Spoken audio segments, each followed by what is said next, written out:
Sherlock Holmes's quick eye took in my occupation, and he shook his head with a smile as he noticed my questioning glances.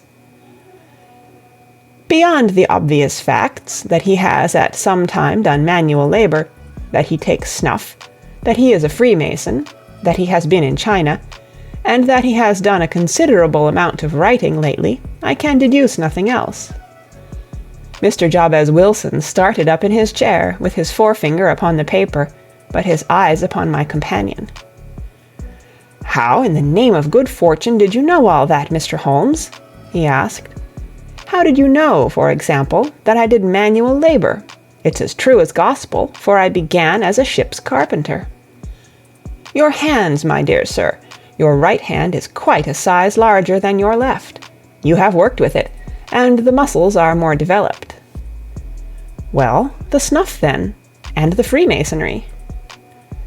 "I won't insult your intelligence by telling you how I read that, especially as, rather against the strict rules of your order, you use an arc and compass breastpin."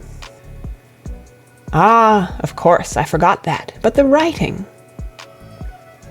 "What else can be indicated by that right cuff, so very shiny for 5 inches, and the left one with the smooth patch near the elbow where you rested upon the desk?" "Well, but China?" "The fish that you have tattooed immediately above your right wrist could only have been done in China. I have made a small study of tattoo marks, and have even contributed to the literature of the subject. That trick of staining the fish's scales of a delicate pink is quite peculiar to China. When, in addition, I see a Chinese coin hanging from your watch chain, the matter becomes even more simple." Mr. Jabez Wilson laughed heavily. "Well, I never," said he. "I thought at first that you had done something clever, but I see that there was nothing in it after all." "I begin to think, Watson," said Holmes, "that I make a mistake in explaining. Omne ignotum pro magnifico, you know, and my poor little reputation, such as it is, will suffer shipwreck if I am so candid. Can you not find the advertisement, Mr. Wilson?" "Yes, I have got it now," he answered, with his thick red finger planted halfway down the column. "Here it is. This is what began it all. You just read it for yourself, sir." I took the paper from him and read as follows. "To the Red-Headed League. On account of the bequest of the late Ezekiah Hopkins, of Lebanon, Pennsylvania, USA, there is now another vacancy open which entitles a member of the League to a salary of £4 a week for purely nominal services. All red-headed men who are sound in body and mind and above the age of 21 years are eligible. Apply in person on Monday at 11 o'clock to Duncan Ross at the offices of the League, 7 Pope's Court, Fleet Street." "What on earth does this mean?" I ejaculated after I had twice read over the extraordinary announcement. Holmes chuckled and wriggled in his chair, as was his habit when in high spirits. "It is a little off the beaten track, isn't it?" said he. "And now, Mr. Wilson, off you go at scratch and tell us all about yourself, your household, and the effect which this advertisement had upon your fortunes. You will first make a note, Doctor, of the paper and the date." "It is the Morning Chronicle of April 27th, 1890, just 2 months ago." "Very good. Now, Mr. Wilson." "Well, it is just as I have been telling you, Mr. Sherlock Holmes," said Jabez Wilson, mopping his forehead. "I have a small pawnbroker's business at Coburg Square near the city. It's not a very large affair, and of late years it has not done more than just give me a living. I used to be able to keep 2 assistants, but now I only keep 1, and I would have a job to pay him, but that he is willing to come for half wages, so as to learn the business." "What is the name of this obliging youth?" asked Sherlock Holmes. "His name is Vincent Spaulding, and he's not such a youth either. It's hard to say his age. I should not wish a smarter assistant, Mr. Holmes, and I know very well that he could better himself and earn twice what I am able to give him. But, after all, If he is satisfied, why should I put ideas in his head?" "Why, indeed. You seem most fortunate in having an employee who comes under the full market price. It is not a common experience among employers in this age. I don't know that your assistant is not as remarkable as your advertisement." "Oh, he has his faults, too," said Mr. Wilson. "Never was such a fellow for photography, snapping away with a camera when he ought to be improving his mind, and then diving down into the cellar like a rabbit into its hole to develop his pictures. That is his main fault, but on the whole he's a good worker. There's no vice in him." "He is still with you, I presume?" "Yes, sir. He and a girl of 14 who does a bit of simple cooking and keeps the place clean. That's all I have in the house, for I am a widower and never had any family. We live very quietly, sir, the three of us, and we keep a roof over our heads and pay our debts, if we do nothing more." The first thing that put us out was that advertisement. Spaulding, he came down into the office just this day 8 weeks, with this very paper in his hand, and he says, "I wish to the Lord, Mr. Wilson, that I was a red-headed man." "Why's that?" I asks. "Why," says he, "here's another vacancy on the League of the Red-Headed Men. It's worth quite a little fortune to any man who gets it, and I understand that there are more vacancies than there are men, so that the trustees are at their wits' end what to do with the money. If my hair would only change color, here's a nice little crib all ready for me to step into." "Why, what is it then?" I asked. You see, Mr. Holmes, I am a very stay-at-home man, and as my business came to me instead of my having to go to it, I was often 3 weeks on end without putting my foot over the doormat. In that way I didn't know much of what was going on outside, and I was always glad of a bit of news. "Have you never heard of the League of the Red-Headed Men?" he asked, with his eyes open. "Never." "Why, I wonder at that, for you are eligible yourself for one of the vacancies." "And what are they worth?" I asked. "Oh, merely a couple of hundred a year, but the work is slight, and it need not interfere very much with one's other occupations." Well, you can easily think that that made me prick up my ears, for the business has not been over good for some years, and an extra couple of hundred would have been very handy. "Tell me all about it," said I. "Well," said he, showing me the advertisement, "you can see for yourself that the League has a vacancy, and there is the address where you should apply for particulars. As far as I can make out, the League was founded by an American millionaire, Ezekiah Hopkins, who was very peculiar in his ways. He was himself red-headed, and he had a great sympathy for all red-headed men, so when he died it was found that he had left his enormous fortune in the hands of trustees, with instructions to apply the interest to the providing of easy berths to men whose hair is of that color. From all I hear, it is splendid pay and very little to do." "But," said I, "there would be millions of red-headed men who would apply." "Not so many as you might think," he answered. "You see, it is really confined to Londoners and to grown men. This American had started from London when he was young, and he wanted to do the old town a good turn. Then again, I have heard it is no use your applying if your hair is light red, or dark red, or anything but real bright, blazing, fiery red. Now, if you cared to apply, Mr. Wilson, you would just walk in, but perhaps it would hardly be worth your while to put yourself out of the way for the sake of a few £100. Now, it is a fact, gentlemen, as you may see for yourselves, that my hair is of a very full and rich tint, so that it seemed to me that if there was to be any competition in the matter, I stood as good a chance as any man that I had ever met. Vincent Spaulding seemed to know so much about it that I thought he might prove useful, so I just ordered him to put up the shutters for the day, and to come right away with me. He was very willing to have a holiday, so we shut the business up and started off for the address that was given us in the advertisement. I never hope to see such a sight as that again, Mr. Holmes. From north, south, east, and west, every man who had a shade of red in his hair had tramped into the city to answer the advertisement. Fleet Street was choked with red-headed folk, and Pope's Court looked like a coster's orange barrow. I should not have thought there were so many in the whole country as were brought together by that single advertisement. Every shade of colour they were: straw, lemon, orange, brick, Irish setter, liver, clay. But, as Spaulding said, there were not many who had the real vivid flame-coloured tint. When I saw how many were waiting, I would have given it up in despair, but Spaulding would not hear of it. How he did it I could not imagine, but he pushed and pulled and butted until he got me through the crowd and right up to the steps which led to the office.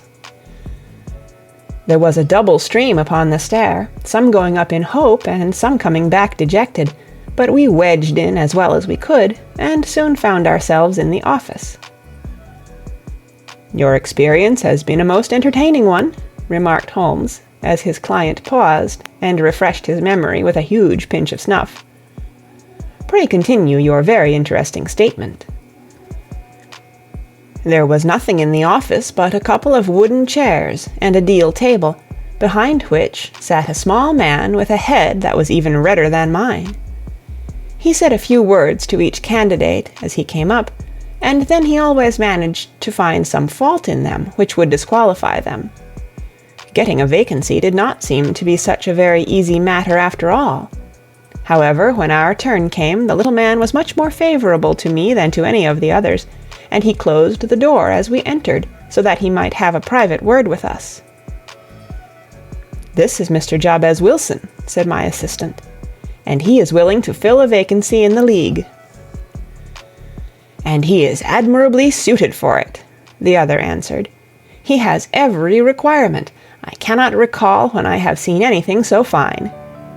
He took a step backward, cocked his head on one side, and gazed at my hair until I felt quite bashful. Then suddenly he plunged forward, wrung my hand, and congratulated me warmly on my success. "It would be injustice to hesitate," said he. "You will, however, I am sure, excuse me for taking an obvious precaution." With that he seized my hair in both his hands and tugged until I yelled with the pain. "There is water in your eyes," said he as he released me. "I perceive that all is as it should be, but we have to be careful, for we have twice been deceived by wigs and once by paint. I could tell you tales of cobbler's wax, which would disgust you with human nature." He stepped over to the window and shouted through it at the top of his voice that the vacancy was filled. A groan of disappointment came up from below, and the folk all trooped away in different directions, until there was not a red head to be seen except my own, and that of the manager. "My name," said he, "is Mr. Duncan Ross, and I am myself one of the pensioners upon the fund left by our noble benefactor. Are you a married man, Mr. Wilson? Have you a family?" I answered that I had not. His face fell immediately. "Dear me," he said gravely, "that is very serious indeed. I am sorry to hear you say that. The fund was, of course, for the propagation and spread of the redheads as well as for their maintenance. It is exceedingly unfortunate that you should be a bachelor." My face lengthened at this, Mr. Holmes, for I thought that I was not to have the vacancy after all, but after thinking it over for a few minutes, he said that it would be all right. "In the case of another," said he, "the objection might be fatal, but we must stretch a point in favor of a man with such a head of hair as yours. When shall you be able to enter upon your new duties?" "Well, it is a little awkward, for I have a business already," said I. "Oh, never mind about that, Mr. Wilson," said Vincent Spaulding. "I should be able to look after that for you." "What would be the hours?" I asked. 10 to 2. Now, a pawnbroker's business is mostly done of an evening, Mr. Holmes, especially Thursday and Friday evening, which is just before payday, so it would suit me very well to earn a little in the mornings. Besides, I knew that my assistant was a good man, and that he would see to anything that turned up. "That would suit me very well," said I. "And the pay?" "Is £4 a week." "And the work?" "Is purely nominal." What do you call purely nominal? Well, you have to be in the office, or at least in the building, the whole time. If you leave, you forfeit your whole position forever. The will is very clear upon that point. You don't comply with the conditions if you budge from the office during that time. It's only 4 hours a day, and I should not think of leaving, said I. No excuse will avail, said Mr. Duncan Ross. Neither sickness, nor business, nor anything else. There you must stay, or you lose your billet. And the work? Is to copy out the Encyclopedia Britannica. There is the first volume of it in that press. You must find your own ink, pens, and blotting paper, but we provide this table and chair. Will you be ready tomorrow? Certainly, I answered. Then goodbye, Mr. Jabez Wilson, and let me congratulate you once more on the important position which you have been fortunate enough to gain. He bowed me out of the room, and I went home with my assistant, hardly knowing what to say or do, I was so pleased at my own good fortune. Well, I thought over the matter all day, and by evening I was in low spirits again, for I had quite persuaded myself that the whole affair must be some great hoax or fraud, though what its object might be I could not imagine. It seemed altogether past belief that anyone could make such a will, or that they would pay such a sum for doing anything so simple as copying out the Encyclopedia Britannica. Vincent Spaulding did what he could to cheer me up, but by bedtime I had reasoned myself out of the whole thing. However, in the morning I determined to have a look at it anyhow. So I bought a penny bottle of ink, and with a quill pen and 7 sheets of foolscap paper, I started off for Pope's Court. Well, to my surprise and delight, everything was as right as possible. The table was set out ready for me, and Mr. Duncan Ross was there to see that I got fairly to work. He started me off upon the letter A, and then he left me, but he would drop in from time to time to see that all was right with me. At 2 o'clock he bade me good day, complimented me upon the amount that I had written, and locked the door of the office after me. This went on day after day, Mr. Holmes, and on Saturday the manager came in and planked down 4 golden sovereigns for my week's work. It was the same next week, and the same the week after. Every morning I was there at 10, and every afternoon I left at 2. By degrees, Mr. Duncan Ross took to coming in only once of a morning, and then after a time he did not come in at all. Still, of course, I never dared to leave the room for an instant, for I was not sure when he might come, and the billet was such a good one and suited me so well that I would not risk the loss of it. 8 weeks passed away like this, and I had written about abbots, and archery, and armor, and architecture, and Attica, and hoped with diligence that I might get on to the bees before very long. It cost me something in foolscap, and I had pretty nearly filled a shelf with my writings. And then suddenly the whole business came to an end. To an end? Yes, sir, and no later than this morning.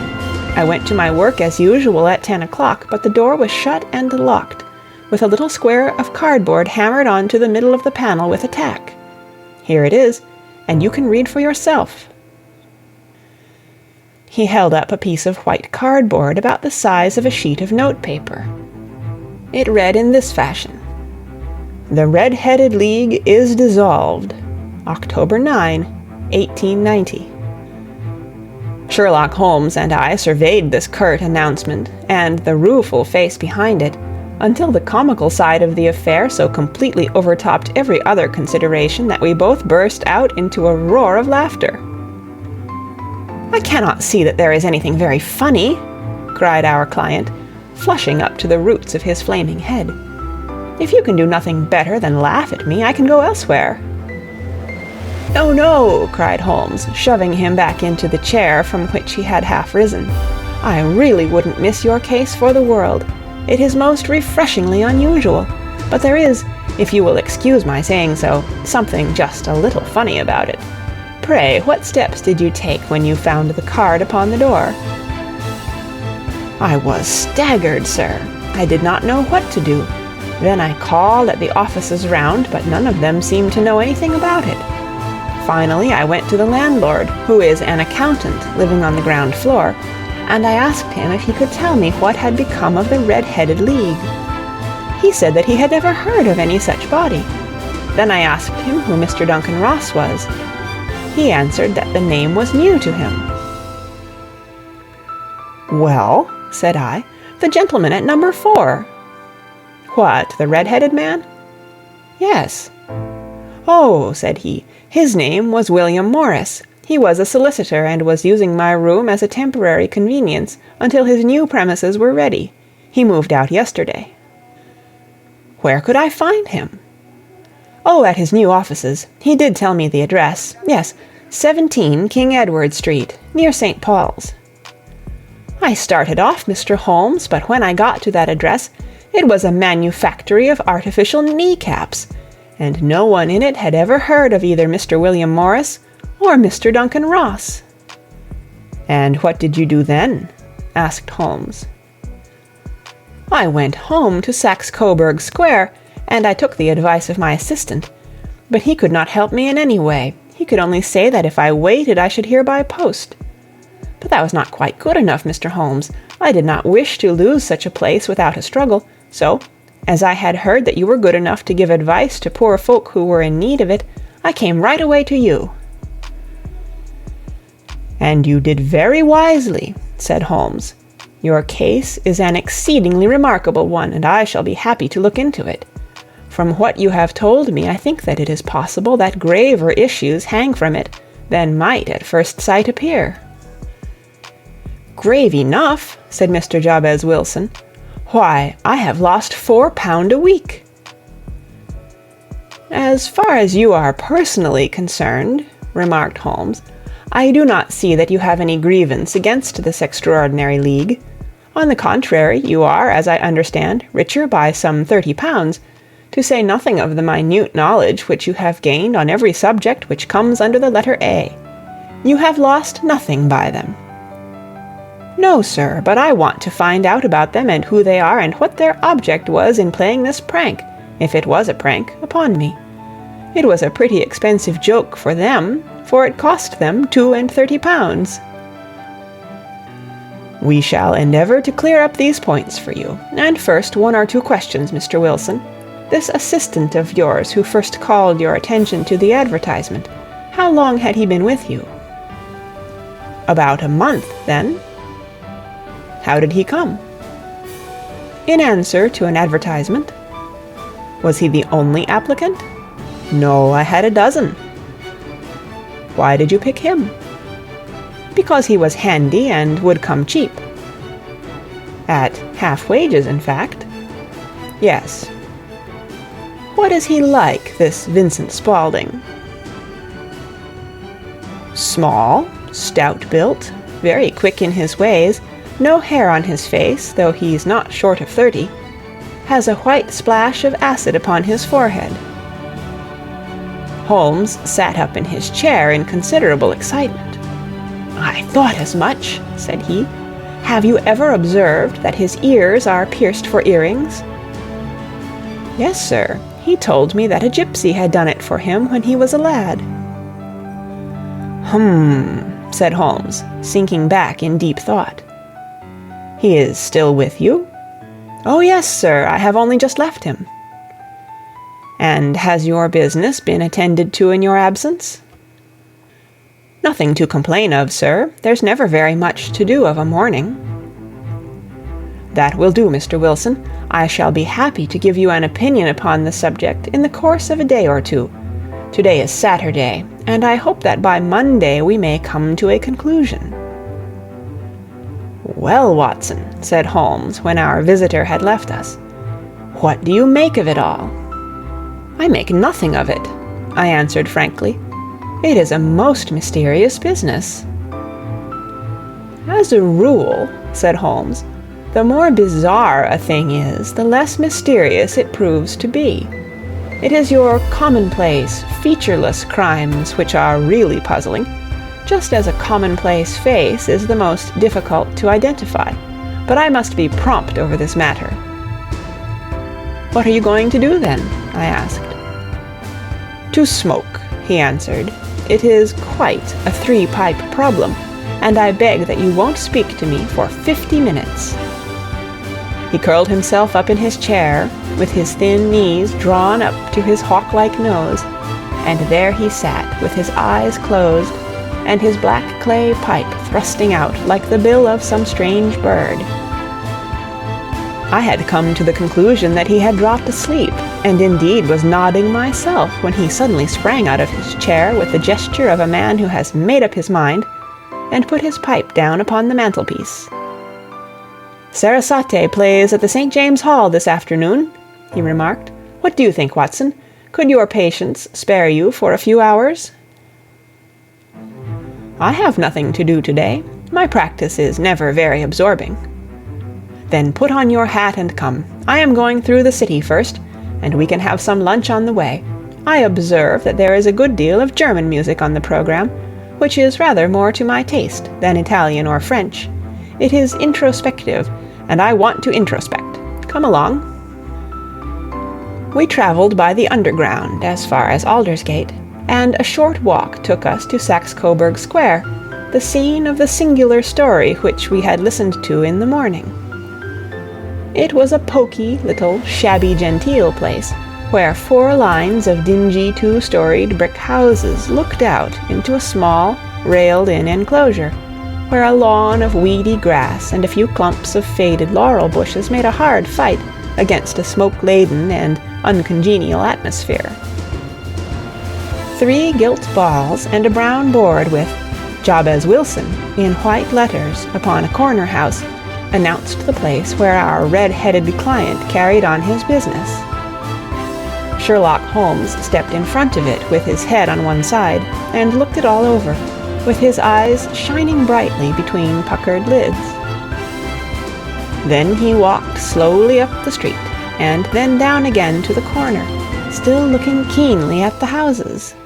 Finally he returned to the pawnbroker's, and, having thumped vigorously upon the pavement with his stick 2 or 3 times, he went up to the door and knocked. It was instantly opened by a bright-looking, clean-shaven young fellow, who asked him to step in. "Thank you," said Holmes. "I only wished to ask you how you would go from here to the Strand." "Third right, 4th left," answered the assistant promptly, closing the door. "Smart fellow, that," observed Holmes as we walked away. "He is, in my judgment, the 4th smartest man in London, and for daring I am not sure that he has not a claim to be 3rd. I have known something of him before." "Evidently," said I, "Mr. Wilson's assistant counts for a good deal in this mystery of the Red-Headed League. I am sure that you inquired your way merely in order that you might see him." "Not him." "What then?" "The knees of his trousers." "And what did you see?" "What I expected to see." "Why did you beat the pavement?" "My dear doctor, this is a time for observation, not for talk. We are spies in an enemy's country. We know something of Saxe-Coburg Square. Let us now explore the parts which lie behind it. The road in which we found ourselves as we turned round the corner from the retired Saxe-Coburg Square presented as great a contrast to it as the front of a picture does to the back. It was one of the main arteries which conveyed the traffic of the city to the north and west.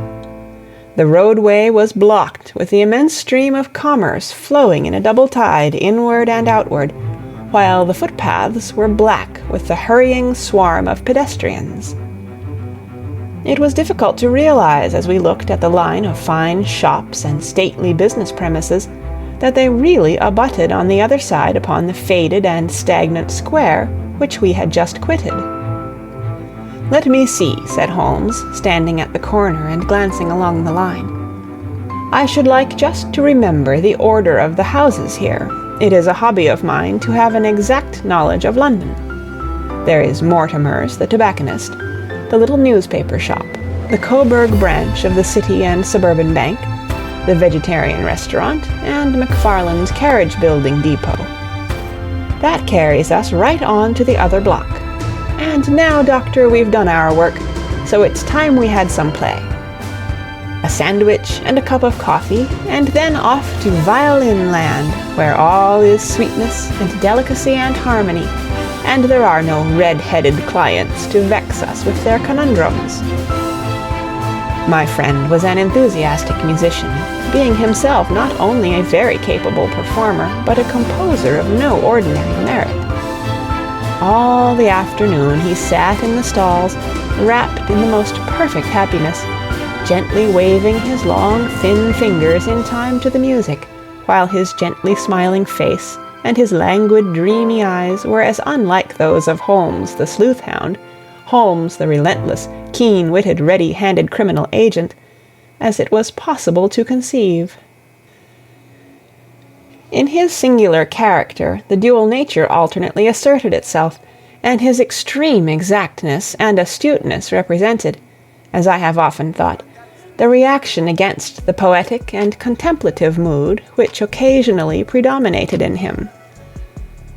The swing of his nature took him from extreme languor to devouring energy, and, as I knew well, he was never so truly formidable as when, for days on end, he had been lounging in his armchair amid his improvisations and his black-letter editions. Then it was that the lust of the chase would suddenly come upon him, and that his brilliant reasoning power would rise to the level of intuition, until those who were unacquainted with his methods would look askance at him as on a man whose knowledge was not that of other mortals. When I saw him that afternoon so enwrapped in the music at St. James's Hall, I felt that an evil time might be coming upon those whom he had set himself to hunt down. "You want to go home, no doubt, Doctor," he remarked as we emerged. "Yes, it would be as well." "And I have some business to do which will take some hours. This business at Coburg Square is serious." "Why serious?" "A considerable crime is in contemplation. I have every reason to believe that we shall be in time to stop it. But today being Saturday rather complicates matters. I shall want your help tonight." "At what time?" 10 will be early enough." "I shall be at Baker Street at 10. "Very well. And I say, Doctor, there may be some little danger, so kindly put your army revolver in your pocket." He waved his hand, turned on his heel, and disappeared in an instant among the crowd. I trust that I am not more dense than my neighbors, but I was always oppressed with a sense of my own stupidity in my dealings with Sherlock Holmes. Here I had heard what he had heard, I had seen what he had seen, and yet from his words it was evident that he saw clearly not only what had happened, but what was about to happen, while to me the whole business was still confused and grotesque. As I drove home to my house in Kensington, I thought over it all, from the extraordinary story of the red-headed copier of the encyclopedia, down to the visit at Saxe-Coburg Square, and the ominous words with which he had parted from me. What was this nocturnal expedition, and why should I go armed? Where were we going, and what were we to do? I had the hint from Holmes that this smooth-faced pawnbroker's assistant was a formidable man, a man who might play a deep game. I tried to puzzle it out, but gave up in despair and set the matter aside until night should bring an explanation. It was 9:15 when I started from home and made my way across the park, and so through Oxford Street to Baker Street. 2 hansoms were standing at the door, and as I entered the passage I heard the sound of voices from above. On entering his room, I found Holmes in animated conversation with 2 men, one of whom I recognized as Peter Jones, the official police agent, while the other was a long, thin, sad-faced man with a very shiny hat and an oppressively respectable frock-coat. "Ha! Our party is complete," said Holmes, buttoning up his pea-jacket and taking his heavy hunting crop from the rack. "Watson, I think you know Mr. Jones of Scotland Yard. Let me introduce you to Mr. Merryweather, who is to be our companion in tonight's adventure."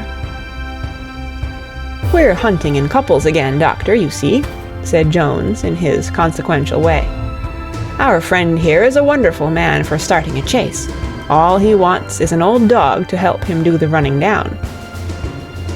"I hope a wild goose may not prove to be the end of our chase," observed Mr. Merryweather gloomily. "You may place considerable confidence in Mr. Holmes, sir," said the police agent loftily.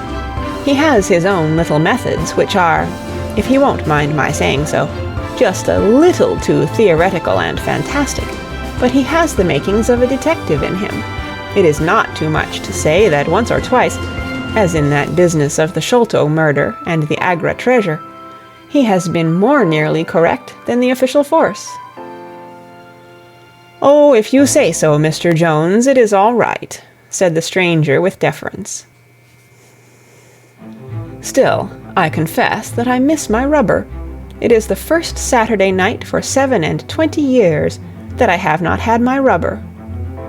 "I think you will find," said Sherlock Holmes, "that you will play for a higher stake tonight than you have ever done yet, and that the play will be more exciting. For you, Mr. Merryweather, the stake will be some £30,000, and for you, Jones, it will be the man upon whom you wish to lay your hands.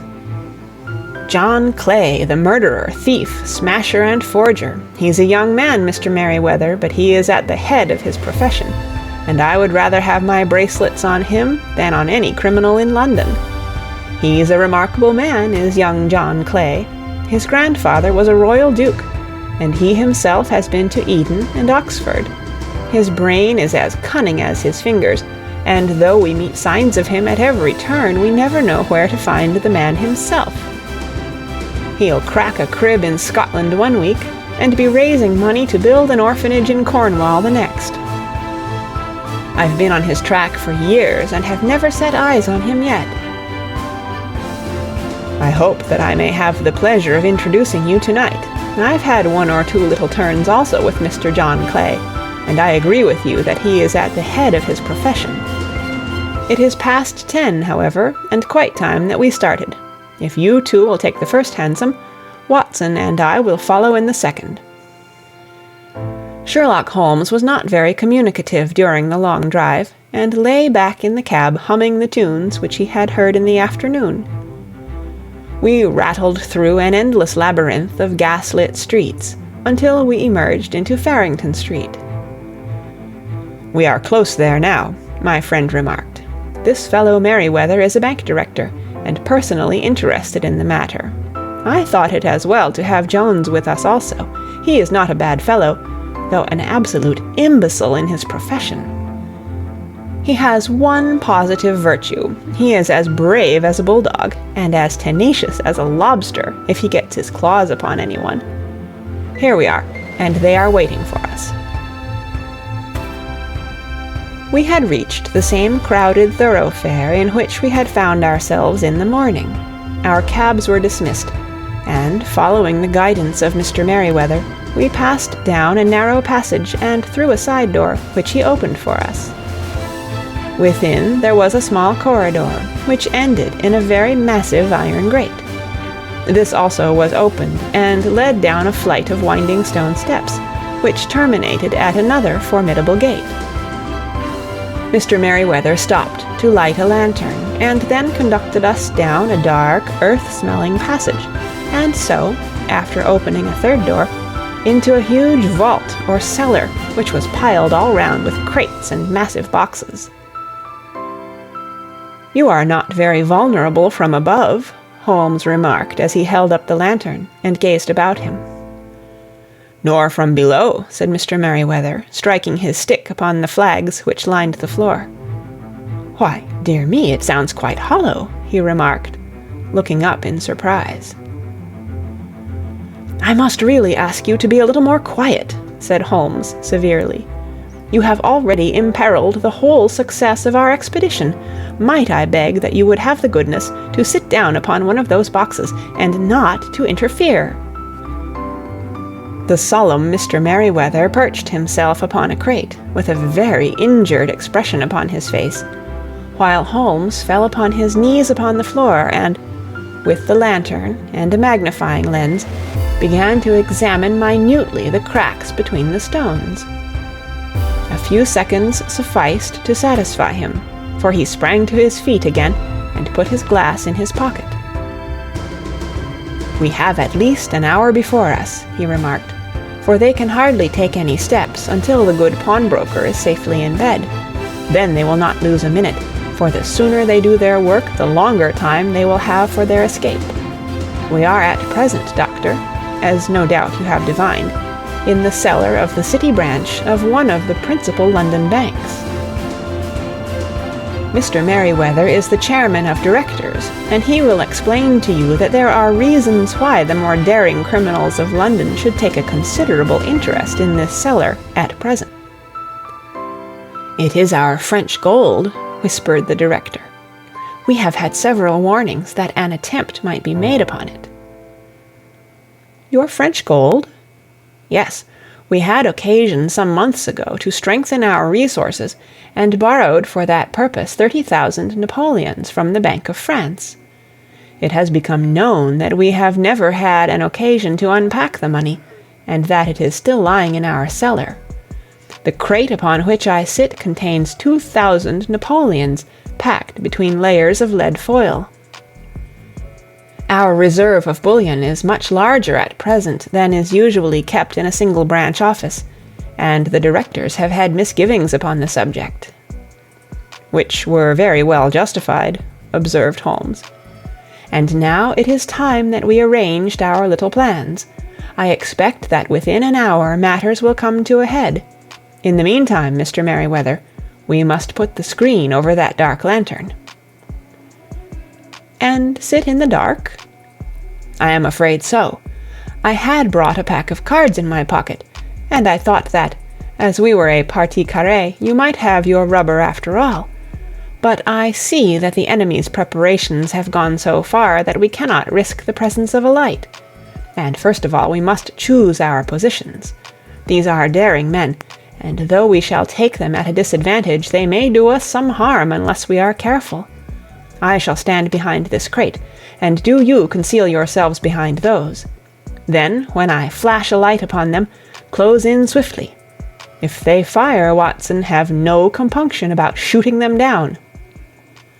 I placed my revolver, cocked, upon the top of the wooden case behind which I crouched. Holmes shot the slide across the front of his lantern, and left us in pitch darkness. Such an absolute darkness as I have never before experienced. The smell of hot metal remained to assure us that the light was still there, ready to flash out at a moment's notice. To me, with my nerves worked up to a pitch of expectancy, there was something depressing and subduing in the sudden gloom, and in the cold, dank air of the vault. "They have but one retreat," whispered Holmes. "That is back through the house into Saxe-Coburg Square. I hope that you have done what I asked you, Jones." "I have an inspector and 2 officers waiting at the front door." "Then we have stopped all the holes, and now we must be silent and wait." What a time it seemed! From comparing notes afterwards, it was but an hour and a quarter, yet it appeared to me that the night must have almost gone, and the dawn be breaking above us. My limbs were weary and stiff, for I feared to change my position, yet my nerves were worked up to the highest pitch of tension, and my hearing was so acute that I could not only hear the gentle breathing of my companions, but I could distinguish the deeper, heavier in-breath of the bulky Jones from the thin, sighing note of the bank director. From my position I could look over the case in the direction of the floor. Suddenly my eyes caught the glint of a light. At first it was but a lurid spark upon the stone pavement. Then it lengthened out until it became a yellow line, and then, without any warning or sound, A gash seemed to open, and a hand appeared, a white, almost womanly hand, which felt about in the center of the little area of light. For a minute or more the hand, with its writhing fingers, protruded out of the floor.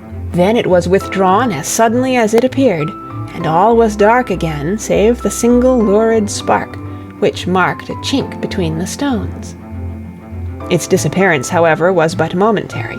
With a rending, tearing sound, one of the broad white stones turned over upon its side, and left a square gaping hole, through which streamed the light of a lantern. Over the edge there peeped a clean-cut, boyish face, which looked keenly about it, and then, with a hand on either side of the aperture, drew itself shoulder-high and waist-high, until one knee rested upon the edge.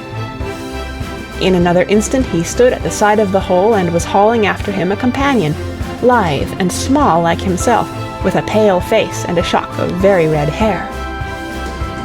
"It's all clear," he whispered. "Have you the chisel and the bags?" "Great Scott! Jump, Archie, jump, and I'll swing for it!" Sherlock Holmes had sprung out and seized the intruder by the collar. The other dived down the hole, and I heard the sound of rending cloth as Jones clutched at his skirts. The light flashed upon the barrel of a revolver, but Holmes's hunting crop came down on the man's wrist, and the pistol clinked upon the stone floor. "It's no use, John Clay," said Holmes blandly. "You have no chance at all." "So I see," the other answered, with the utmost coolness. "I fancy that my pal is all right, though I see you have got his coat-tails." "There are 3 men waiting for him at the door," said Holmes. "Oh, indeed, you seem to have done the thing very completely. I must compliment you." "And I you," Holmes answered. "Your red-headed idea was very new and effective." "You'll see your pal again presently," said Jones. "He's quicker at climbing down holes than I am. Just hold out while I fix the derbies." "I beg that you will not touch me with your filthy hands," remarked our prisoner as the handcuffs clattered upon his wrists. "You may not be aware that I have royal blood in my veins. Have the goodness also, when you address me, always to say 'sir' and 'please.'" "All right," said Jones, with a stare and a snigger. "Well, would you please, sir, march upstairs, where we can get a cab to carry your highness to the police station?" "That is better," said John Clay serenely. He made a sweeping bow to the 3 of us and walked quietly off in the custody of the detective. "Really, Mr. Holmes," said Mr. Merryweather as we followed them from the cellar, "I do not know how the bank can thank you or repay you. There is no doubt that you have detected and defeated, in the most complete manner, one of the most determined attempts at bank robbery that have ever come within my experience." "I have had 1 or 2 little scores of my own to settle with Mr. John Clay," said Holmes. "I have been at some small expense over this matter, which I shall expect the bank to refund, but beyond that I am amply repaid by having had an experience which is in many ways unique, and by hearing the very remarkable narrative of the Red-Headed League. You see, Watson," he explained in the early hours of the morning as we sat over a glass of whiskey and soda in Baker Street, "it was perfectly obvious from the first that the only possible object of this rather fantastic business for the advertisement of the League, and the copying of the encyclopedia, must be to get this not over-bright pawnbroker out of the way for a number of hours every day. It was a curious way of managing it, but really it would be difficult to suggest a better. The method was no doubt suggested to Clay's ingenious mind by the color of his accomplice's hair. The £4 a week was a lure which must draw him, and what was it to them who were playing for thousands? They put in the advertisement, one rogue has the temporary office, the other rogue incites the man to apply for it, and together they manage to secure his absence every morning in the week. From the time that I heard of the assistant having come for half wages, it was obvious to me that he had some strong motive for securing the situation. But how could you guess what the motive was? Had there been a woman in the house, I should have suspected a mere vulgar intrigue. That, however, was out of the question. The man's business was a small one, and there was nothing in his house which could account for such elaborate preparations and such an expenditure as they were at. It must, then, be something out of the house. What could it be? I thought of the assistant's fondness for photography and his trick of vanishing into the cellar. The cellar! There was the end of this tangled clue.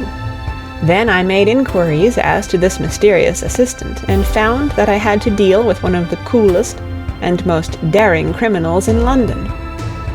He was doing something in the cellar, something which took many hours a day for months on end.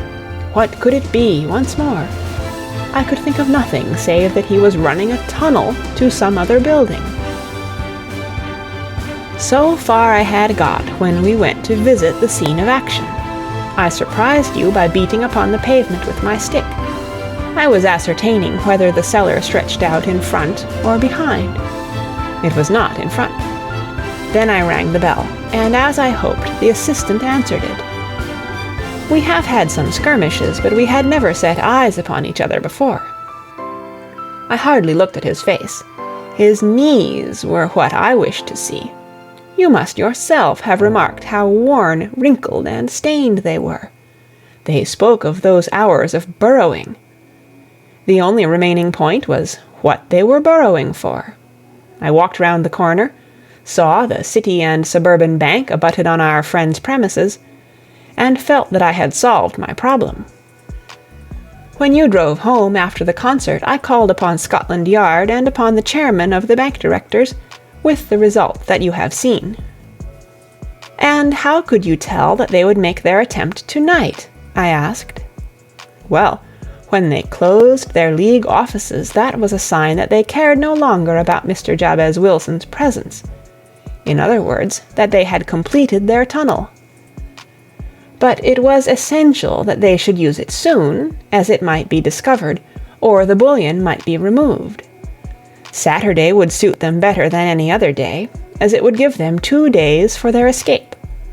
For all these reasons, I expected them to come tonight. You reasoned it out beautifully, I exclaimed in unfeigned admiration. It is so long a chain, and yet every link rings true. It saved me from ennui, he answered, yawning. Alas, I already feel it closing in upon me. My life is spent in one long effort to escape from the commonplaces of existence. These little problems help me to do so. And you are a benefactor of the race, said I. He shrugged his shoulders. Well, perhaps after all it is of some little use, he remarked. L'homme c'est rien, l'œuvre c'est tout, as Gustave Flaubert wrote to George Sand. End of adventure number 2. Read by Kara Schallenberg, www.kray.org, on September 24th, 2006, in Oceanside, California.